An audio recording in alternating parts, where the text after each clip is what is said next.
Walking home was like walking through a waterfront cemetery. New Orleans wasn't the same, not after Hurricane Katrina. The streets were still covered in mud, debris piled high on the sidewalks, and the smell of decay filled the air. I knew I shouldn't be here, that there was nothing to recover, but something inside me kept pushing me back. Maybe it was guilt, maybe it was fear. My house was at the end of a narrow street, with gnarled oak trees that seemed to be waiting for me to come. The gate creaked as I pushed it open, and my feet sank into the wet mud of the yard. I walked up the steps to the porch, hesitating for a moment before turning the handle. The door swung open with a dry click. The smell of mildew and soggy wood made me gag. The kitchen was in ruins, broken dishes, cabinets ripped from the walls, water stains staining everything. The ceiling had caved in places, and the floor creaked under my weight. I climbed the stairs cautiously, dodging the debris, feeling the rotten wood creak with each step. Then I heard it, a low, almost imperceptible sound coming from the hallway, a whisper, faint as an echo carried by the wind. My heart raced. Sarah, I swallowed hard. It was impossible. My mother had died in the storm, swept away by the current as she tried to reach me. I had seen it with my own eyes, but there was her voice, calling out to me. The door to her room was ajar. Breathing hard, I pushed it open slowly, feeling the cold spread through my body. The room was destroyed. The bed had fallen over. The furniture had been overturned. The curtains were torn as if someone had been fighting inside. But what made me stop was the mirror on the dressing table. The glass was cracked in strange patterns, like roots spreading across the reflection.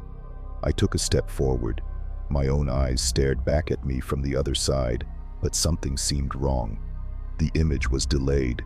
My head was moving, but my reflection was taking a second longer to catch up. I pressed my lips together, trying to convince myself it was just paranoia. I touched the cool glass, and a shiver ran down my spine. Then I saw it. Behind me in the reflection, a dark silhouette formed in the dim light. Tall, thin, with long, gnarled arms. Sharp, claw-like fingers rested on my shoulder. I turned with a start. The room was empty. My breath was ragged, my heart hammering in my chest. I looked back at the mirror, and the silhouette was still there, closer now. The silence was broken by a dull thud in the hallway. Something fell. I turned toward the sound and saw a picture frame on the floor. The frame was cracked, but the glass was intact. I picked it up with shaking hands.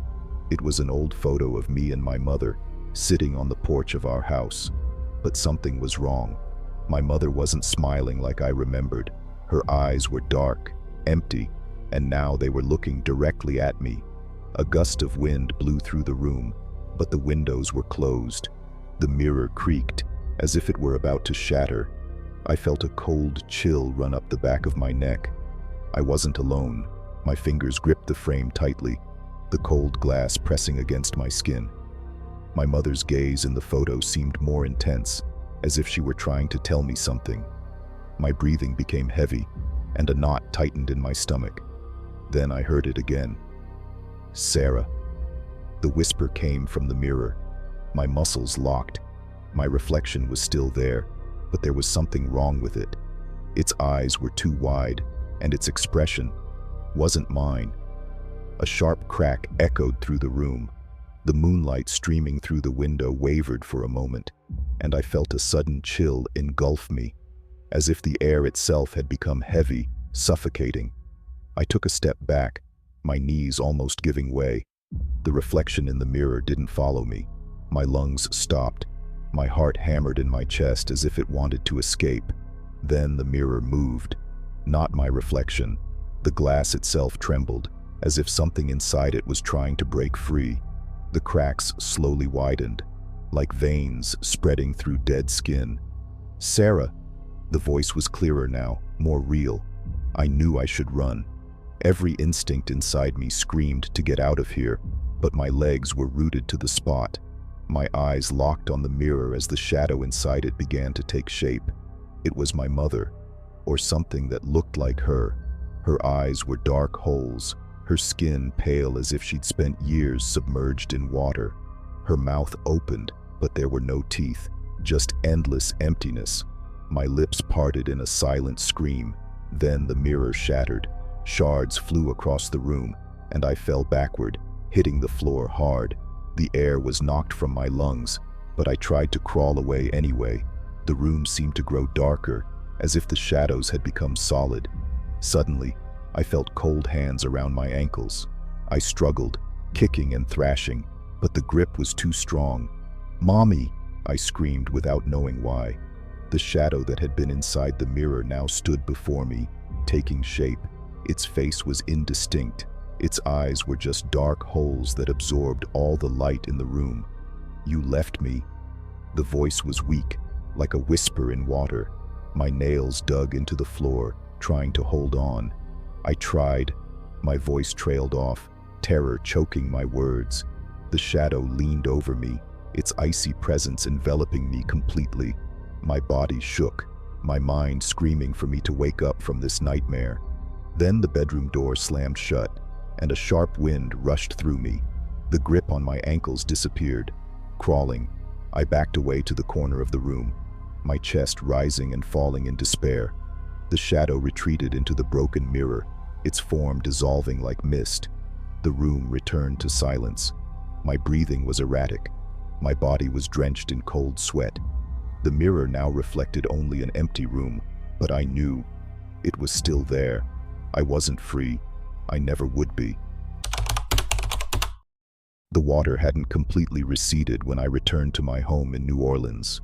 Hurricane Katrina had taken almost everything: houses, streets, lives. But it hadn't taken the music.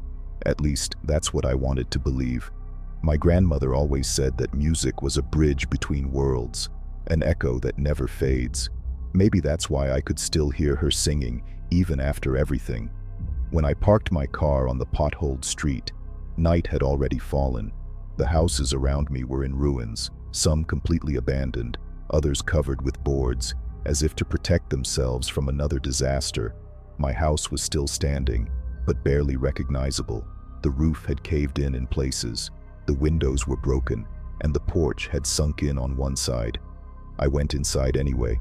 The smell of wet wood and mold hit me immediately. I climbed the stairs, dodging debris, and went straight to what had once been my grandmother's bedroom. That was where I heard her sing the most. The bed was overturned. The furniture was rotting, but the old gramophone was still on the dresser, the same one she used to play her old blues records. I walked closer, running my fingers over the wood, darkened by humidity. Then I heard it, low, drawn out, as if it were coming from the walls. "Hush, little baby. Don't say a word." My heart almost stopped. I knew that voice. It was my grandmother's voice. I spun on my heels, my chest rising and falling too fast. The room was empty. Moonlight streamed in through the broken window, casting long shadows on the damp wooden floor. Then the gramophone spun on its own. The scratched record crackled before the music started. But it wasn't a recording. It was her singing. My throat went dry. The air in the room grew heavy, as if something invisible was there with me. "Nana?" My voice was shaky. The music stopped abruptly. The silence was overwhelming. Then a whisper. "You came back." The air froze in my lungs. My eyes darted around the room, trying to find the source of the voice, but there was no one there. The wood creaked behind me. Goosebumps crawled all over my skin. I turned slowly and saw it. In the old mirror next to the bed, the image reflected was not mine. It was hers. My grandmother was there, looking at me, but her face was not as I remembered. Her skin was gray, her eyes sunken, dull. Her blue dress was soaked, as if she were still trapped in the storm. "You shouldn't have come back." Her mouth moved, but the sound seemed to come from everywhere. I took a step back, my body paralyzed by fear. The gramophone spun again, but now, instead of soft music, what came out was a distorted sound, a scream. My reflection trembled in the mirror, and her image began to change. Her eyes became black holes, her mouth opened too wide, impossible, bottomless. The light flickered, The mirror cracked, and then the entire room shook. I felt the floor move beneath my feet, and a cold wind filled the room. The curtains rose, the furniture creaked, and the gramophone fell to the floor with a crash. And, in the midst of the chaos, I heard it. "You have to sing, or you'll never get out of here." My heart was beating so hard it hurt. Her voice grew louder, closer, as if it were inside my head. And then I felt it. Cold hands landed on my shoulders. The room spun. The darkness swallowed me. The darkness was thick, suffocating, as if I had been thrown into deep water without knowing how to swim. My lungs burned, and my heart pounded in a frantic rhythm. Then a melody began to form around me. Low, hoarse, distorted. The lullaby. The cold hands on my shoulders tightened. My muscles tensed, but I couldn't move. I was trapped. My grandmother's voice echoed through the void. "You have to sing." My throat was dry. My hands were shaking. "Nana, My voice came out hoarse, barely audible. "Now." The order came with a cold whisper against the back of my neck. I tried. My voice cracked on the first try, but I knew I had no choice. "Hush, little baby. Don't say a word." The air trembled around me. The grip of her cold hands loosened slightly. I continued.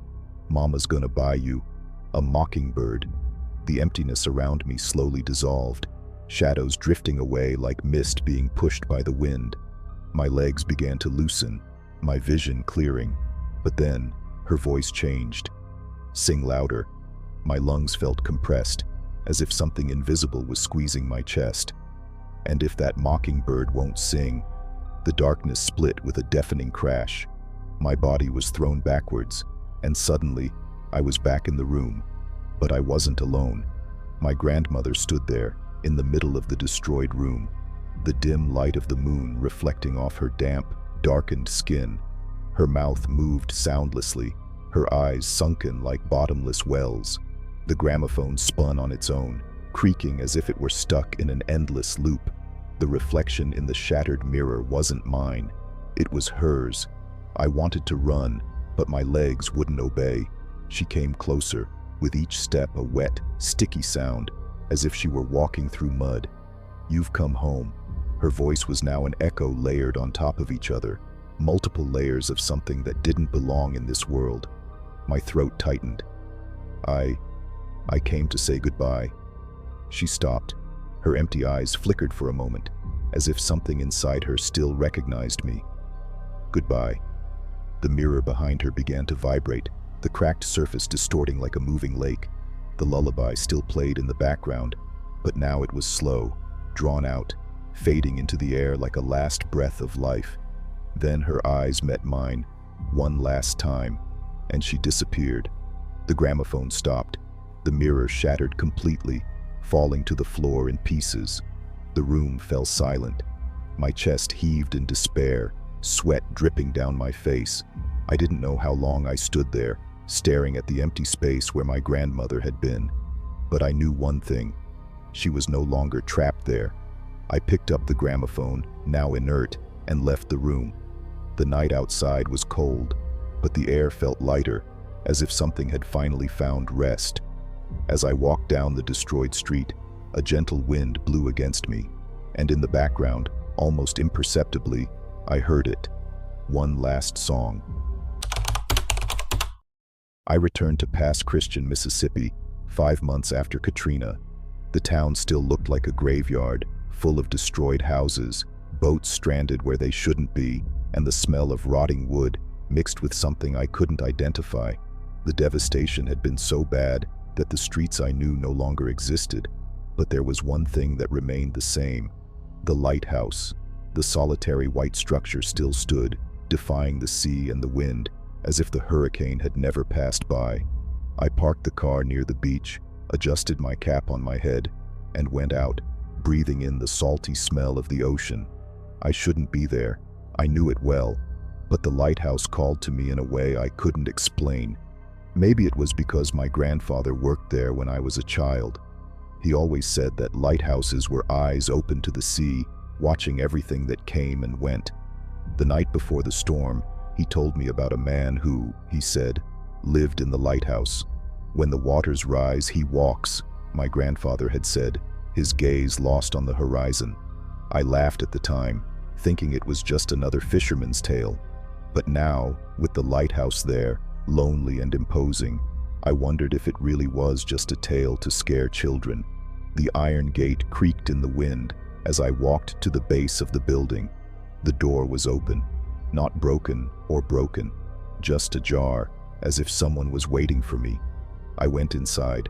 The smell of sea air and rust filled my nostrils. The interior was dark, and the metal staircase spiraled up to the top.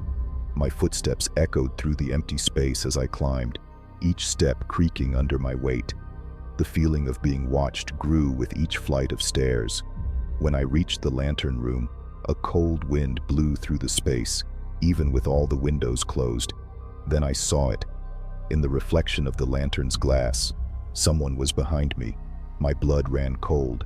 I spun on my heels. Nothing. The space was empty, just silence and the dim light flickering above my head.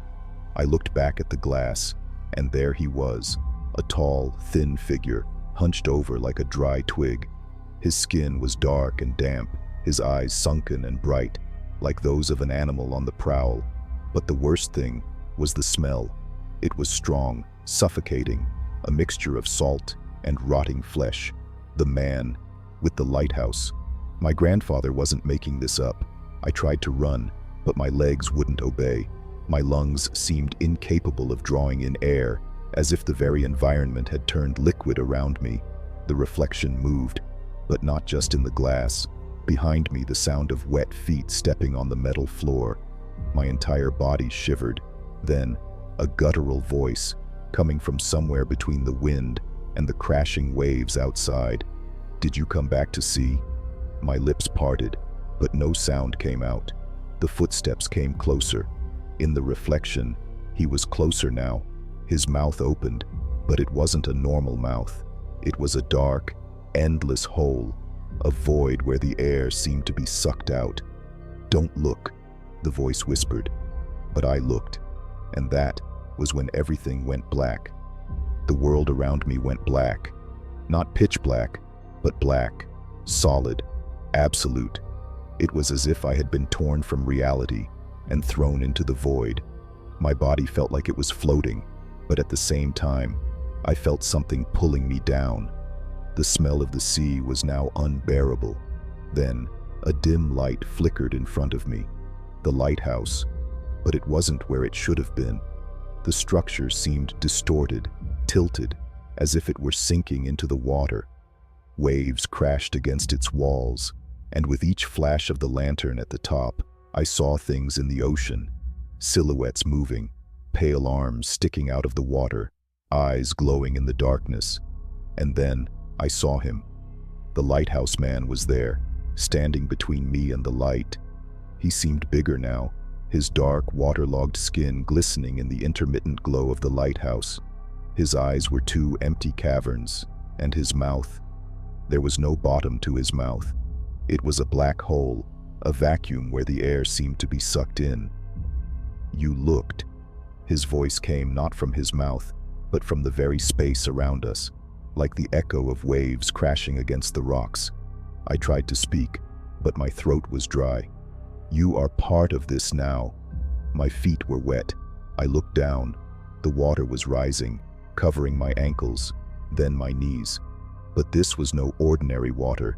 It was thick, sticky, and every time I tried to move, I felt something wrapping around me, pulling me under. The voices began to whisper. "Sink. Join us. The sea takes everything." I forced my body to move, to fight it, but it was useless. The lighthouse man approached, and the smell of rotting flesh washed over me like a choking wave. "Did you see?" he repeated, his mouth widening. The lighthouse blinked again, and for a second, I saw something inside it. Faces, hundreds of them. Lost people. People who, like me, had looked.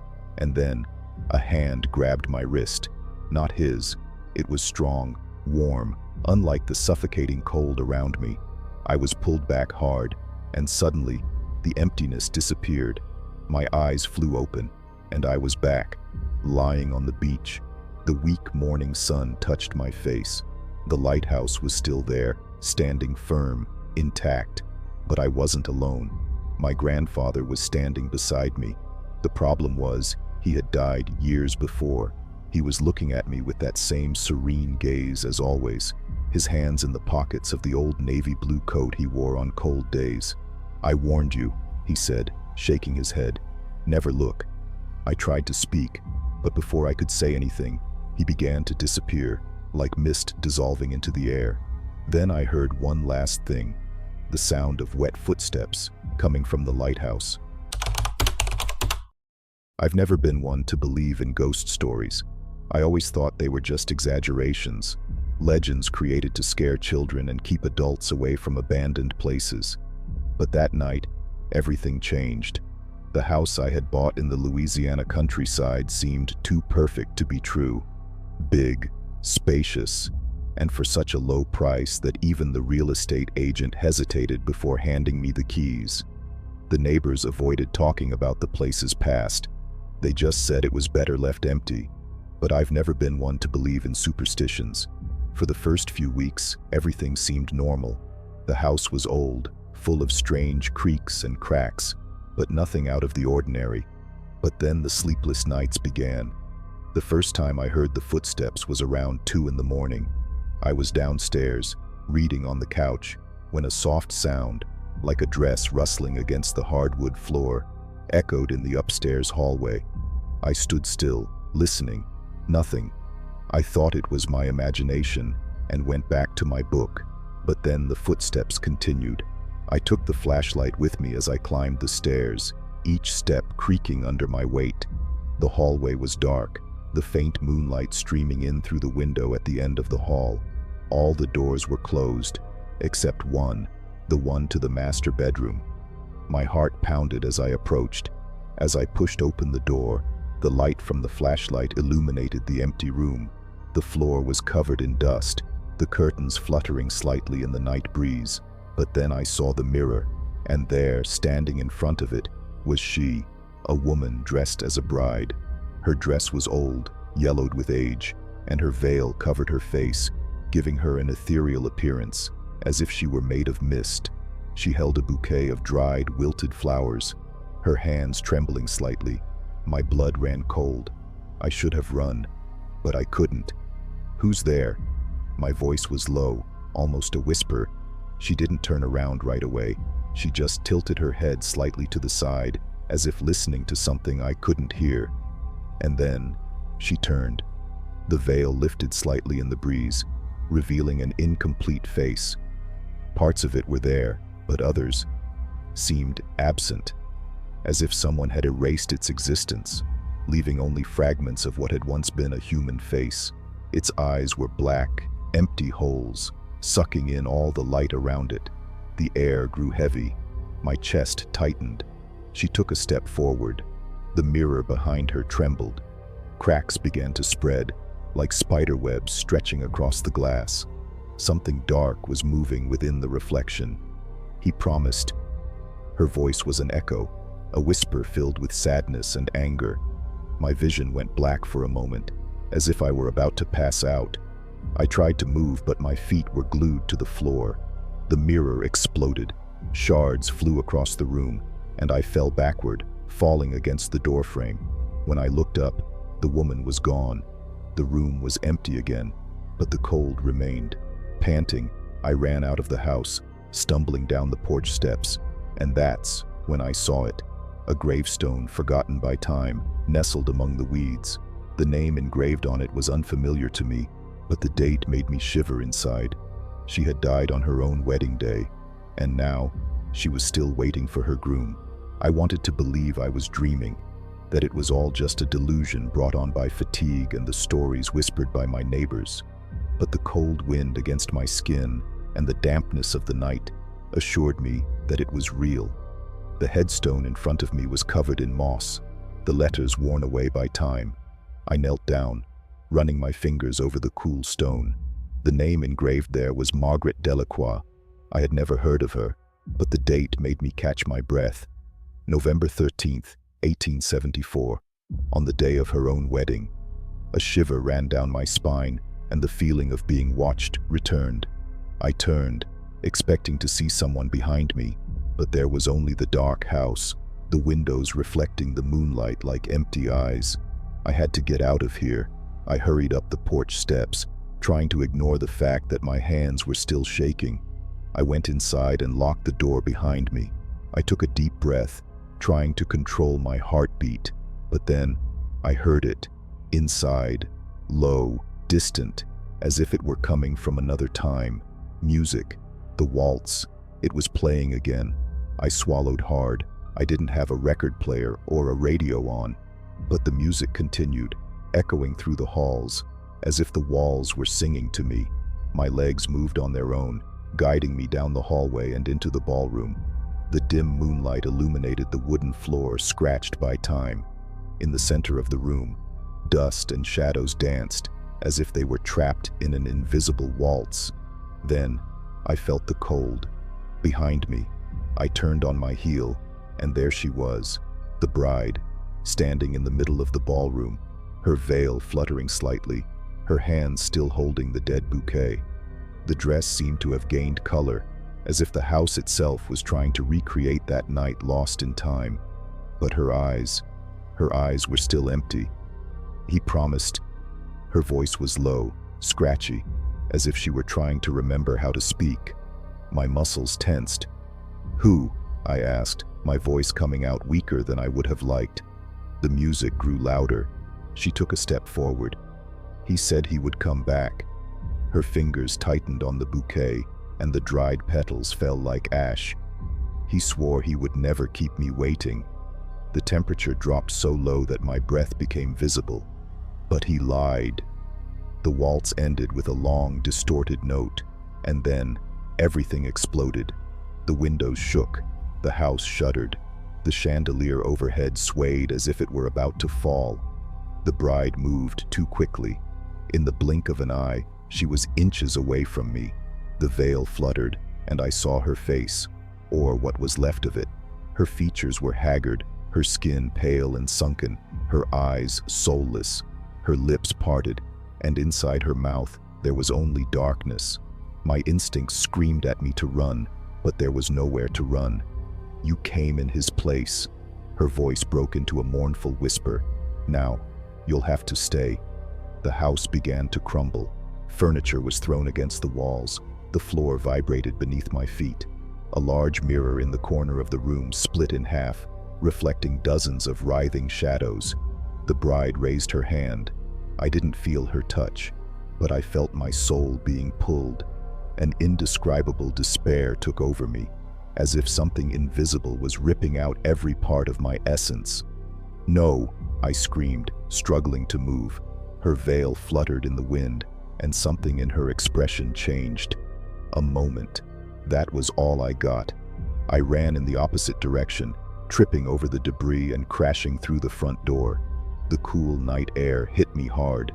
Behind me, a loud crash shook the house. The icy wind blew hard, throwing dust and leaves around me. When I turned, the house was as it had been before, silent, dark, but I knew she was still inside, waiting, always waiting. When I returned to New Orleans after Katrina, I knew it wouldn't be easy, but nothing could have prepared me for what it was. Volunteering for the rescue teams wasn't for everyone. The city was still choking with the smell of rotten water and bodies that were never found. Silence filled the streets, broken only by the sharp wind and the sounds of debris moving by itself. But the worst thing was the sky. It wasn't the same anymore. During the day, it was gray and lifeless, and at night, it spoke. The first time I heard the whispers was on the 5th night. I was patrolling a flooded area with 2 other volunteers, walking on makeshift planks to avoid falling into the contaminated water. The sound came from above softly, like an echo carried by the wind. It seemed far away, but at the same time, too close. I stopped walking. "Did you hear that?" I asked the others. They stared at me as if I were delirious. "Hear what?" one of them, Carson, asked, his brow furrowed. But before I could answer, the sound came again. Whispers. The words were indecipherable, but spoken with an urgent tone, like a warning from the sky itself. I looked up, and for an instant, I swear I saw something. Amidst the thick, dark clouds, a silhouette, tall, thin, like it was peering through the cracks of the universe itself. I blinked, and there was nothing. Fear prickled under my skin. "We should go," I muttered, but Carson laughed. "Relax, man, it's just the wind." But it wasn't. I knew it wasn't. That night passed without incident, but the whispers came back, every night, and worse. They started getting closer. On the 10th night, I woke up with a suffocating sensation in my chest. The air was heavy. The tent where I slept seemed smaller, tighter, as if something invisible was trying to get in. I looked around. Everyone was still asleep, but the whispers were there. Low. Director. Now I could make out some words. "Don't look up." I swallowed hard. A cold breeze passed through the tent, making the canvas vibrate slightly. I closed my eyes tightly. "Don't look up." But curiosity got the better of me. Slowly, I unzipped the tent and stepped out. The night was silent, too silent. My eyes rose to the sky, and then I saw it. Something was there, not among the clouds, but inside them, moving, watching. The whispers grew louder. He saw, he saw, he saw. My knees buckled. Fear gripped my body, but I couldn't stop staring. The thing up there moved faster, expanded, and then came the last word, clear, sharp: "Run." The world shook around me. The wind roared like a torn scream, and the sky came down on me. The wind hit me like a punch to the chest, knocking me backward. The sound around me was deafening, as if the sky itself were tearing itself apart. My eyes were still fixed on the thing. It moved within the clouds, its distorted form expanding, twisting like a black tide. Its contours were blurred, but the eyes, oh, the eyes were there, multiple, sunken, pupilless, and all of them fixed on me. My instincts screamed to run, but my legs felt rooted to the ground. The whispers became voices, multiple, overlapping, speaking at once. Some pleaded, some laughed, some cried, and one of them called my name. Noah. My heart nearly stopped. My throat was dry. I tried to speak, but I couldn't. The silhouette within the clouds tilted slightly, and the air around me seemed to bend. Space distorted, and then I saw it. The shadows in the sky weren't just clouds. They were people. Bodies contorted, faces blanked out, mouths open in a silent scream, swallowed by the sky itself. My mind couldn't process it. My lungs burned, and then I heard it again. "Run!" My legs finally responded. I turned and sprinted into the camp. The wind whipped at my skin, and the whispers chased me. My footsteps were heavy in the soggy mud, my heart pounding so hard it felt like it was going to explode. I stumbled and fell. The cold earth swallowed my hands, and I felt the sticky moisture cling to my skin. Behind me, the trees shook. The sky seemed lower. And then, silence. Just my ragged breathing. I forced myself to look back. The sky was normal. The dark clouds were still there, but now they seemed ordinary. The wind had died down. The voices were gone. My muscles shook as I tried to stand. My fingers dug into the ground, and I felt something hard beneath the mud. A cold, smooth surface. I pulled, and what came out of the earth chilled me to the bone. A nameplate, covered in dirt and rust, but still legible. Noah Calloway. The air rushed from my lungs. It was my name. I swallowed hard, brushing some more off the plate. The date was there. September 14th, 2005. The day after Hurricane Katrina. The blood ran cold in my veins. Did I die in that storm? My hands were shaking so much that the sign slipped from my fingers. Behind me, the whispers began again. Low, slurred. "He doesn't know yet." I closed my eyes and felt the sky open up.